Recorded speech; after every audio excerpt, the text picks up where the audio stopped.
Jemaah rahimakumullah.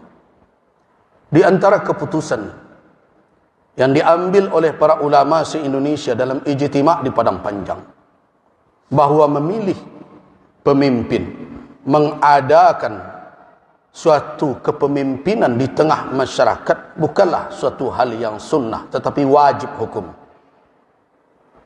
Tidak boleh suatu komunitas, apalagi bangsa yang besar ini, tanpa seorang pemimpin. Bahkan Nabi SAW memberikan petunjuk di dalam perjalanan bermusafir 3 orang saja. Nabi meminta harus ada seorang menjadi imam.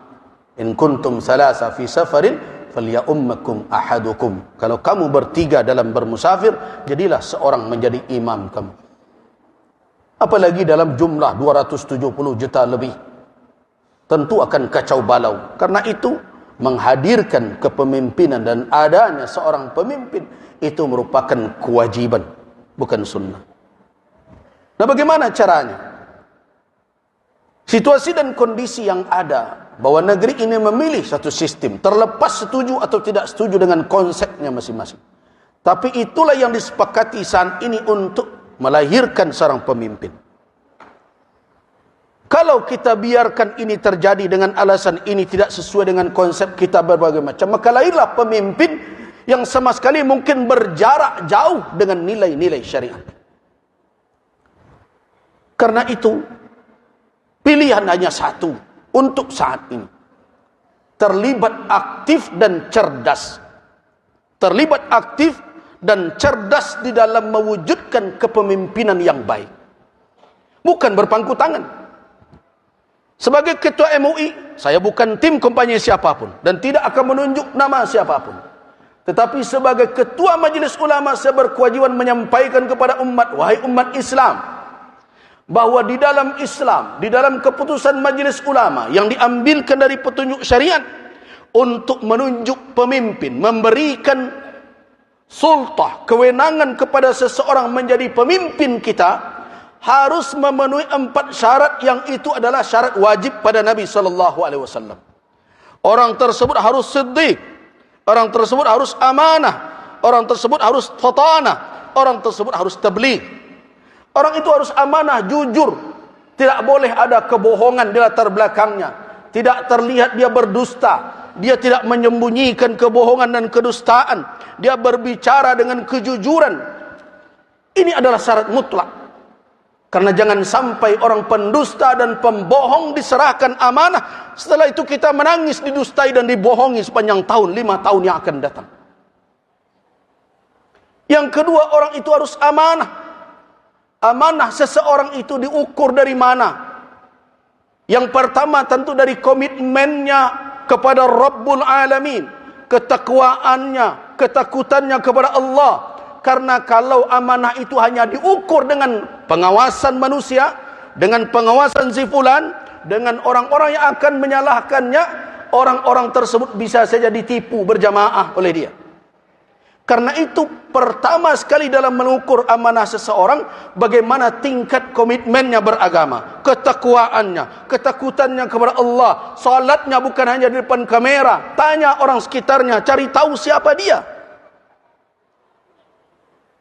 Kalau salatnya tidak benar, bagaimana amanah akan ditumpangkan? Kalau Rabbul Alamin saja, Allah Subhanahu wa taala saja tidak ditakutinya, yang menjadi beban ditanggung jawab di atas pundaknya, bagaimana dengan amanah manusia? Yang kedua, lihat perjalanan hidupnya selama ini. Apakah janjinya bisa dia buktikan atau tidak? Kalau tidak, jangan berkeras juga karena baju saya ini, karena kelompok saya ini, saya mesti begini juga. Hati-hati wahai ibadallah. Setiap kita memberikan kewenangan dan amanah, wala itu tidak selesai hanya dengan keluar di tempat pemilihan itu, tapi akan dipertanggungjawabkan kelak sampai di hari kiamat di hadapan Allah Subhanahu wa taala. Hati-hati. Itu kewajiban din, kewajiban agama memberikan kewenangan itu. Karena itu pilih orang yang amanah. Pilih orang yang fatanah, yang cerdas, yang mengerti konsep kepemimpinan. Kita harus tahu bagaimana berfikir seorang pemimpin, bagaimana berfikir seorang teknisi. Kita harus tahu seorang pemimpin itu punya konsep yang besar, kepada umat ini, punya rencana, punya mimpi, tetapi tidak hanya sekedar angan-angan. Dia pandai mengeksekusinya. Dia mengerti bagaimana cara menjalankannya. Dan dia faham apa yang menjadi penyakit dan masalah di tengah bangsa ini yang harus dia obati. Dia harus orang yang cerdas, karena orang yang cerdaslah yang bisa mencari solusi dengan izin Allah Subhanahu wa taala. Yang kemudian tabligh, apa makna tabligh? Pandai menyampaikan, menarasikan fikirannya, menjelaskan maksudnya, mengembangkan wawasannya. Jadi ada pula orang yang mengkritik, pemimpin kok pandai bicara saja. Salah satu syarat pemimpin, dia harus pandai bicara. Kenapa? Karena konsepnya, pemikirannya, wawasannya tidak akan diketahui oleh orang di sekelilingnya, oleh umat, kalau dia tidak pandai menarasikan, menyampaikan kepada orang lain. Dan dia harus jujur menjelaskan yang sebenarnya. Itu tabligh. Apa makna tabligh? Orang itu transparan, orang itu punya kemampuan dan kemauan dengan lurus menyampaikan apa yang ada, yang menjadi tanggung jawab dan tugas. 4 sifat itu wajib. Nah, kalau ada orang yang seperti itu, di dalam fatwa Majelis Ulama tersebut, wajib memilih orang yang seperti itu. Dan memilih yang selain itu haram hukumnya di dalam Islam. Begitu keputusan.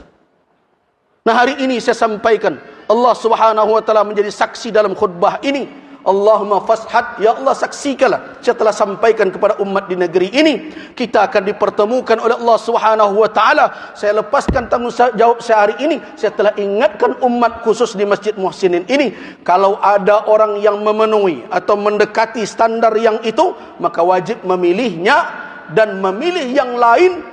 Padahal ada orang yang memenuhi kriteria tadi, haram hukumnya. Itu keputusan ijtima' Komisi Fatwa Majelis Ulama se-Indonesia di Padang Panjang tahun 2009. Innallaha malaikatahu yusalluna 'alan nabi. Ya ayyuhalladzina amanu sallu 'alaihi wa sallimu taslima. Allahumma salli 'ala Muhammad wa 'ala ali Muhammad kama sallaita 'ala Ibrahim wa 'ala ali Ibrahim innaka Hamidum Majid. Allahumma barik 'ala Muhammad wa 'ala ali Muhammad kama barakta 'ala Ibrahim wa 'ala ali Ibrahim innaka Hamidum Majid.